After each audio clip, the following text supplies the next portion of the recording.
হ্যাঁ ওই যে এই যে তরুণ সাহেব না তারা পেতাম না। আসলে আমি পিঙ্কি রাখি নাও, আমরা সৌভাগ্যবান যে এরকম একজন উদ্যোক্তাকে আমরা আমাদের মাঝে পেয়েছি।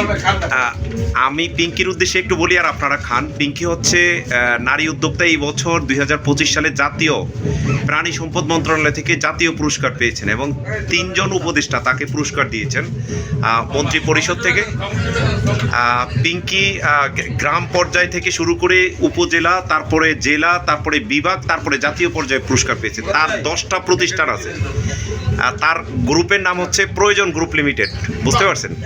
এবং সে হচ্ছে প্রয়োজন খামার, প্রয়োজন হাউজিং, প্রয়োজন বিউটি পার্লার, প্রয়োজন ফ্যাশন, প্রয়োজন হচ্ছে সমবায় সমিতি রয়েছে, তার 80 জন কর্মচারী রয়েছে।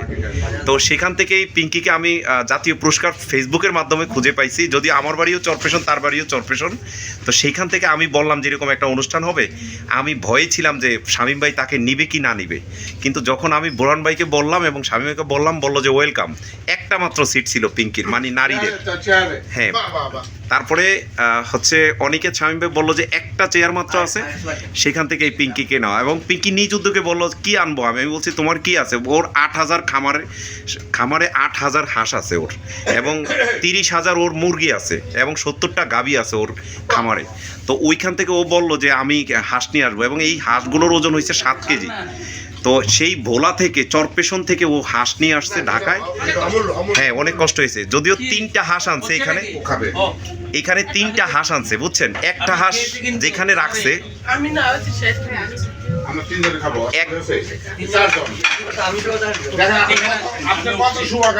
আচ্ছা বসো ভাইয়ের পাশে বসো। আমি তো এক করতে চাই ব্যাপারে। কোন করেন? সে বিদ্রোহী, সে সৈনিক, সে স্বাধীনতাকামী, সে তার উপজেলাকে প্রমোট করে। আমি তাকে অফার করেছি যে আপনি প্রতি উপজেলা একজন করে আপনার নমিনি তৈরি করুন। আমার দেশ রাজাকার মুক্ত হবে, আমার দেশ শান্তি মতো প্ল্যাটফর্ম তৈরি হয়ে যাবে অটোমেটিক্যালি। এখানে 2,500 কোটি টাকা দিয়ে কোনো নমিনেশন বিক্রি হবে না। যদি এর মতন যদি সংগঠন তৈরি হয়, প্রতি উপজেলা একজন করে, অর্ধেক হোক, অর্ধেক বাংলাদেশের অর্ধেক জায়গায় হোক। আমার সাথে কি আপনার একমত? এর সাকসেসই, এর যে পেশেন্ট, সে 3 জন মানুষ পুলিশ এবং আর্মি বিডিআরের সামনে যেভাবে দাঁড়াইছে। এই যে আপনার ভোলা,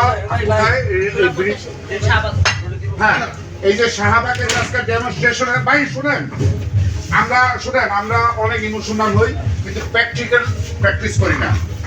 সে যেটা করছে শাহবাগে আজকে যে ডেমনস্ট্রেশন হয়েছে, যে ভোলা থেকে বরিশাল পর্যন্ত, বরিশালের যে ব্রিজটা শুনেন আপনারা, সেই ব্রিজের ডেমনস্ট্রেশনে সে প্রথম সারির সৈনিক।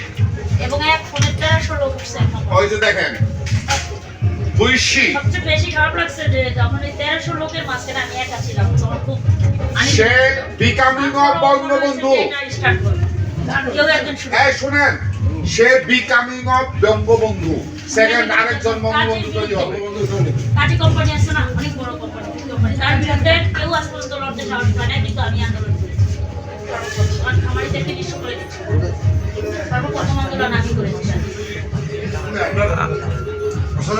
শুধু হাঁসের মাংস খাওয়া না, এটা ইন্ট্রোডিউস আমাদের মধ্যে চেতনার ডেভেলপমেন্ট করার জন্য। এটা একটা স্ট্রাগল, এটা একজন সফলতার প্রতীক। এই হাঁসটা সে যে যুদ্ধটা করেছে চায়নায় হয়, বেলজিয়াম। চায়না থেকে একটা কোম্পানি আমাদের দেশে এনে কিছু বাচ্চা বিক্রি করতেছে, যেটা নামই বেলজিয়াম, মানে চায়নার একটা শহরের নাম। সরি, আমি তো একটু ক্রস করি। আপনাদের ফিনল্যান্ডে করেন, মুভ করেন। পরে আপনার এই হাঁসটা যখন আসছে, আমি এক জায়গায় খেয়েছি, হাঁসটা খুব ভালো লাগছে। ওজন অনেক দ্রুত ওজন হয়, আমরা দেশে হাঁসটা সাধারণত একদিনে বেশি হয় না। এই ফ্যামিলি নিয়ে খাওয়া যায় না, একটা হাঁস হয়। এই হাঁসটা নিলে মোটামুটি 20 জনে এক হাঁসে খাবার হয়। তখন আমি চিন্তা করলাম আমার দেশে তা বলে কি আমার। সবচেয়ে মজার বিষয় সে বরিশালে হাঁসটা চিনেছি। হ্যাঁ, সর্বপ্রথম আপনার চানাদার হাঁস দিয়ে সাহস করা হয়েছে। চানাদার জানি না এটা কিভাবে পালতে হবে। পরে এটা কারা পালে অনেক খামার খুঁজে পাচ্ছে, তাদের থেকে যে কোনো ডিরেকশন নেবো তা খুঁজে পাচ্ছি না। পরে ইউটিউব দেখে চায়নারা কিভাবে পাবে, কি তাদের বাসা তো কিছু কি যুদ্ধ দেখেন। অর্ধেক বুঝি অর্ধেক বুঝি। পরে ডাক্তারদের কাছে হেল্প নিলাম। না, এখন এই হাত বড় হওয়ার পরে আমার এলাকায় কেউ হাঁস খাচ্ছে না। যে এটা পার্মানেন্ট। এখন তো আরেক বিপদ, এতগুলো হাঁস কোথায় বিক্রি করে? 68 লক্ষ টাকা আমার ইনভেস্ট হয়ে গেছে এই হাঁস কাছে। পরে আপনার বেঙ্গল মিট নাম সবাই কমপ্লিট পরিচিত, কারণ বাংলাদেশের সবচেয়ে বিখ্যাত লোকজন তাদের আসলে। পরে আমি সেরে যাই, তারপরে সে গুরুত্বই দেয়। এটা অনেক ওয়াশ করতে হয়, মানে এটা 1 নম্বর ব্যাপারটাই তারা নেয়, এছাড়া নেয় না। আমি বললাম আমি নিজে দেবো, বেশি করে না মানে না। নিয়ে গেলাম, হলো না, আবার নিয়ে গেলাম, হলো না। এদিক দিয়ে হাঁস হতে হতে 4 কেজি 4 কেজি হয়ে যাচ্ছে। প্রতিদিনে খাবার লাগতেছে। পরে ওই ভদ্রলোকের বললাম যে ভাই আপনার যে লোক এই রেসিভ করে ওনার স্যালারি যা হয় আমি দেবো, ওনাকে আমাকে 1 মাস। আচ্ছা আমার একটা জায়গা আমার ঢাকা একটা ব্যাপার না যাবে না, না এটা নির্দেশ করে না। ব্যাক করার আগে আমি জানি সে ঢাকা যাবে না, না বেড়াতে যাবে। আর এইম অফ লাইফ না এটা আমি বেড়াতে যাবো। উপজেলা সে সেটাকেও প্রমোট করতেছে, আমি বলি ভাই, এটা স্বপ্ন তার। আমি তো গেছি ঢাকা ছিলাম, ঢাকা পড়াশোনা করেছি, আবার ঢাকায় আমার হাজবেন্ডের সাথে সংসার ছিল। পরে আমি ভাবলাম যে এই যে সবাই আমরা করি কি ঢাকা একটু টাকা হলেই ঢাকা একটা বাড়ি করা লাগবে, এসি কিনা লাগবে, একটু শান্তিপ্রিয় থাকতে হবে, কেউ যেন ডিস্টার্ব না করে। টুকটার মাঝখানে না থাকতে মজা আসছে। আপনি যদি চাল না জানেন তাহলে খেলা বলছে মজা আসবে। পরে যখন সেখানে গেলাম, না আমি আমার জন্মস্থান নিয়ে 16 সাল থেকে স্টার্ট, এসএসসি থেকে 16 সালে স্টার্ট করলাম। আমার এসএসসি শেষ, আমি বিএসসি কমপ্লিট করলাম। আমার সর্বনিম্ন যে স্টাফের স্যালারি দিচ্ছি 12,000, সর্বোচ্চ স্যালারি দিচ্ছি 32,000। আর আমার সাথে যারা চাকরি করছেন তারা চাকরি খুঁজতেছে 12,000 টাকা বেতন। এবং আমারই মানে যারা আমার ফ্রেন্ড তারা কিন্তু অলরেডি আমার 3 জন স্টাফ আছে। আমার ক্লাসমেট সবচেয়ে মজার হয়েছে এটা। পরে এর সাথে আজকে আমরা ট্যুর করেছি, ওনাদেরকে আজকে আমার সে যে এন্টারটেইনমেন্ট দিছে আমাদেরকে গ্রামের ভিতরে, আনবিলিভেবল। কি কি হয়েছে? একটা ফ্রেশ ডাব পাড়া হয়েছে, সেখানে ডিম বয়েল করা হয়েছে একটা ভিলেজের ভিতরে, চা দেওয়া হয়েছে। আপনি আনবিলিভেবল শামীম ভাই, ছোট এটা ছোট আপনি বাচ্চা 1 কোটি টাকা দিয়ে এটা পাবেন না। দেশি মুরগি।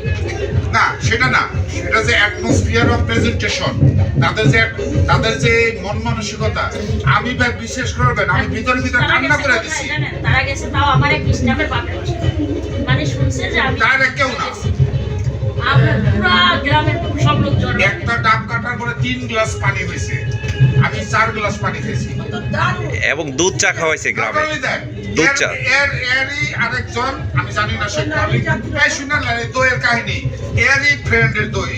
আপনি কি ফ্রেন্ড নাকি? ফ্রেন্ড নাও, আমার জুনিয়র, আমার থেকে প্রশিক্ষণ নিয়ে আচ্ছা, এই প্রতিষ্ঠানটা দিছে, সেই দইটা খাওয়ার পরে আমি 2টা কাপ নিছি, হাজিরাট বাজারে। ফুল রান আউট করে দিছি আমরা 8 জনে দই। তারপরে ছোট ছোট মিষ্টি, সে আনলিমিটেড মিষ্টি সাপ্লাই করছে। শুনালো দাদা ভাই, শামীম ভাই, তো আপনারা ভাই আমার সাথে থাকলে ভালো। আনন্দের কথাটা আমি শেয়ার করে নেই। আমরা তো অনেক সময় অতিবাহিত করব, একে অন্যের সাথে অনেক মজা করব, ফান করব, ডান্স করব, বাট এটা হলো রিয়েলিস্টিক অফ লাইফ। সেই দোকানে আমরা মিষ্টি, তারপরে চা, তারপরে স্পেশাল পরোটা, বিশ্বাস করবেন আমার জীবনে মনে হয় এত বড় আনন্দ আমি পাই নাই। আমরা দুপুরে না খেয়ে এনেছিলাম। আচ্ছা, আমরা ভরপেট হয়ে গেছি। ও আমাকে ফোন করছে যে আপনারা দই খাচ্ছেন। এই এই যে ফ্রেন্ড, এই দইয়ের ব্যাপারটা এর সাথে আমি শুনে নেন। দই আমি তাকে বললাম যে আমাদের একজন কলিগ, একজন আমাদের খুব কাছের মানুষ, সে দই পছন্দ করে। দই অলরেডি রান আউট, তখন আমরা সব খেয়ে ফেলছি, এত টেস্টি দই। হ্যাঁ, এখন মিষ্টি আনতে পারতাম, ও মিষ্টির কথা বলে নাই, বা আমিও বলি নাই মিষ্টিটা যে কত টেস্টি ছিল। আচ্ছা, এটাই না, আরেকটা থার্ড অপশন আছে। একটা জায়গায় গেছি, ওখানে বৃদ্ধ লোক পকেটের মধ্যে